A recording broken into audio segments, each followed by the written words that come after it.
Assalamualaikum warahmatullahi wabarakatuh.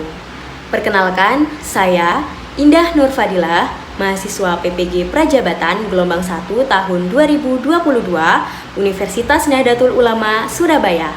Pada kesempatan kali ini, saya akan memaparkan hasil penelitian tindakan kelas yang telah saya lakukan. Judul penelitian tindakan kelas saya yakni peningkatan kreativitas peserta didik melalui model Project Based Learning kelas 4 SDN Kedung Sukodani, Sidoarjo. Yang pertama, saya akan memaparkan pada bab 1 pendahuluan. Latar belakang penelitian ini yakni hasil ujian sumatif semester 1 kelas 4 SDN Kedung Sukodani, Sidoarjo yang mana didapati masih 22,2% peserta didik yang berhasil tuntas dalam penilaian keterampilan. Kenyataan lain, peserta didik cenderung melakukan duplikat ketika membuat suatu karya karena telah tersedianya bahan serta contoh karya. Selain itu, guru merasa bahwa belum banyak mengimplementasikan variasi metode pembelajaran yang membuat peserta didik tidak dapat memiliki kesempatan untuk mengembangkan kemampuan diri dan juga tidak leluasa mengekspresikan kreativitasnya. Oleh karena itu, model yang dirasa tepat dijadikan alat untuk mengoptimalkan kreativitas dalam diri peserta didik yakni Project Based Learning atau biasa disebut dengan PJBL. Karena model ini mampu memunculkan langkah pembelajaran yang mana dapat membuat peserta didik berekspresi dalam hal kreativitas. Rumusan masalah dan rumusan tujuan dari penelitian ini.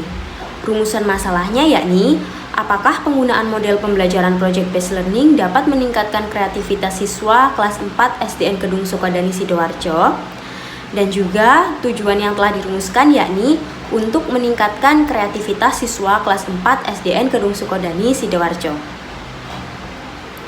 Adapun hipotesis atau dugaan sementara yang diperoleh berdasarkan tujuan yang telah dirumuskan yaitu kreativitas siswa dapat ditingkatkan melalui penerapan model pembelajaran Project Based Learning.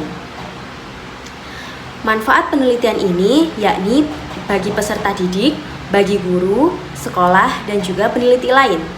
Bagi peserta didik, penelitian ini dapat meningkatkan kreativitas yang dimiliki dalam dirinya dan juga lebih antusias dalam mengembangkan diri saat pembelajaran.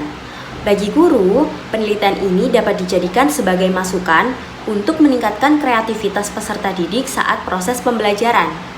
Bagi sekolah, penelitian ini dapat dijadikan acuan dalam membuat kebijakan tentang peningkatan kualitas sekolah.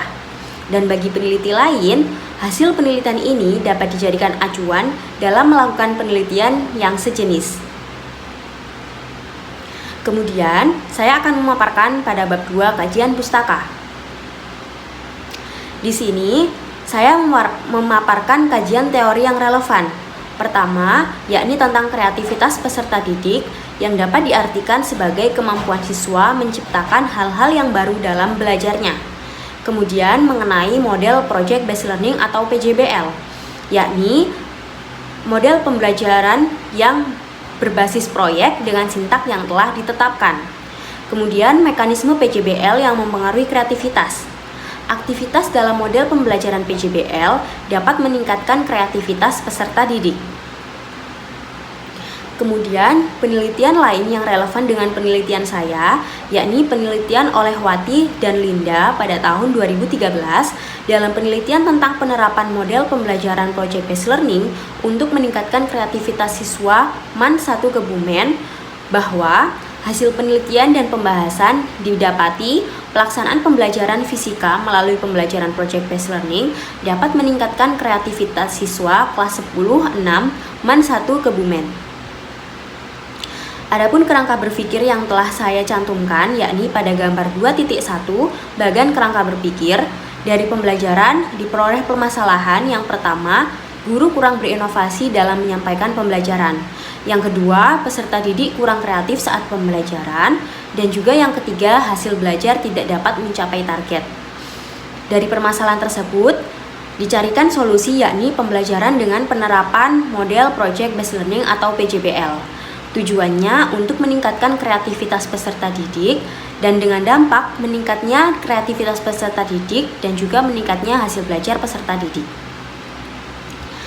Pada bab 3 metode penelitian, saya mencantumkan jenis penelitian, subjek penelitian, tempat dan waktu penelitian, instrumen penelitian, prosedur penelitian, metode pengumpulan data, dan juga teknik analisis data.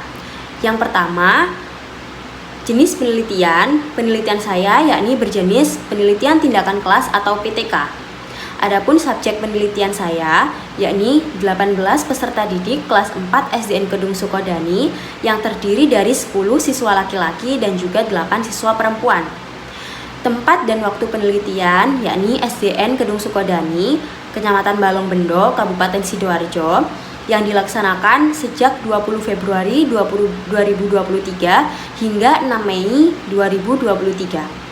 Instrumen penelitian yang saya gunakan yakni instrumen penilaian keterampilan atau psikomotor dan juga lembar observasi. Adapun prosedur penelitian sudah saya jelaskan pada gambar 3.2 prosedur siklus PTK, yakni terdiri dari siklus 1, siklus 2, dan juga siklus 3.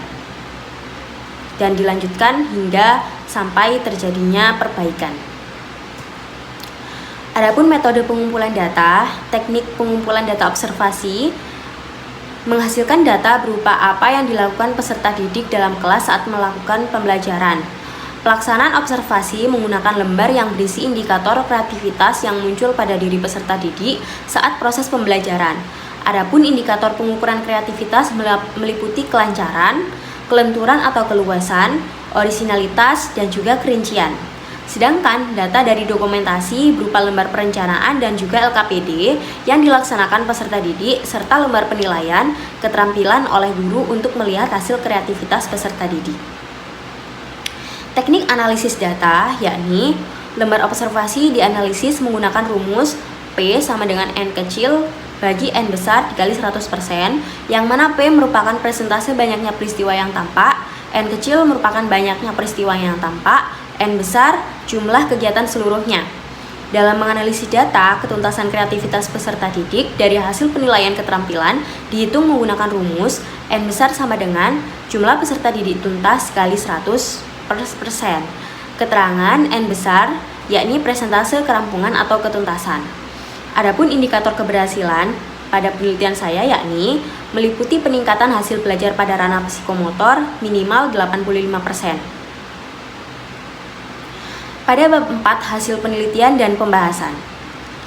Hasil tindakan siklus 1 diperoleh yakni kondisi hasil pembelajaran dengan model PJBL disajikan dalam tabel 4.1 data penilaian keterampilan siklus 1, yang mana dilihat bahwa pembelajaran siklus 1 peserta didik rata-ratanya yakni 65,2 dengan ketuntasan belajar 44,4%, yang mana berarti terdapat 8 dari 18 peserta didik telah tuntas. Berdasarkan pembelajaran siklus 1, pembelajaran belum dikatakan tuntas karena persentase ketuntasan masih 44,4% atau peserta didik dengan nilai lebih dari sama dengan 74 hanya 8 orang saja. Kemudian dilanjutkan pada siklus 2, yang mana hasil tindakan siklus 2 dicantumkan pada tabel 4.2. Didapati nilai MEN atau rata-rata keterampilan peserta didik adalah 81,25 dengan ketuntasan belajar 88,8%, yang berarti terdapat 16 dari 2 orang sudah tuntas, sehingga pembelajaran sudah termasuk pada kategori tuntas. Peningkatan yang didapatkan di siklus 2 lebih banyak dibandingkan di siklus 1. Pembahasan dari penelitian yang telah saya lakukan pada tabel 4.3 data peningkatan penilaian keterampilan siklus 1 dan siklus 2, didapati bahwa dari rata-rata siklus 1 65,2 ke siklus 2 81,25. Peserta didik tuntas siklus 1 8, peserta didik tuntas siklus 2 16, persentase ketuntasan siklus 1 44,4% dan juga persentase ketuntasan siklus 2 88,8%. Penelitian ini berhasil menghasilkan peningkatan yang maksimal. Seluruh peserta didik mengikuti pembelajaran dengan baik dan aktif. Dan juga hal tersebut menunjukkan bahwa target yang telah ditetapkan sebelumnya sudah tercapai sehingga penelitian dihentikan pada siklus 2. Pada bab 5, simpulan dan saran, Dapat disimpulkan yakni pembelajaran melalui penerapan model Project Based Learning atau PJBL dapat meningkatkan kreativitas pada peserta didik kelas 4 SDN Kedung Sukodani tahun ajaran 2022-2023. Adapun implikasi dari penelitian ini yakni yang pertama, penelitian ini memberikan suatu gambaran yang jelas bahwa keberhasilan proses pembelajaran dipengaruhi oleh beberapa faktor. Yang kedua, penelitian ini memberikan deskripsi yang jelas bahwa melalui penggunaan model pembelajaran PJBL dapat meningkatkan hasil belajar peserta didik. Sehingga, saran dari penelitian ini yakni yang pertama, bagi guru hendaknya terus berusaha untuk meningkatkan kemampuan dalam mengembangkan materi, menyampaikan materi, serta dalam mengelola kelas. Dan juga bagi peneliti lain, penelitian ini bisa dijadikan acuan untuk menyusun penelitian yang sejenis. Berikut daftar pustaka yang saya gunakan pada penelitian tindakan kelas kali ini. Berikut lampiran penilaian psikomotor pada siklus 1. Berikut lampiran penilaian psikomotor pada siklus 2. Berikut lampiran karya peserta didik siklus 1 yang berupa poster peraturan di lingkungan sekitar. Dan berikut merupakan lampiran karya peserta didik siklus 2 yang mana merupakan hasil penyajian data dalam bentuk diagram batang. Dan berikut merupakan lampiran modul ajar siklus 1 dan siklus 2. Sekian pemaparan dari hasil penelitian tindakan kelas yang telah saya lakukan. Kurang lebihnya mohon maaf. Wassalamualaikum warahmatullahi wabarakatuh.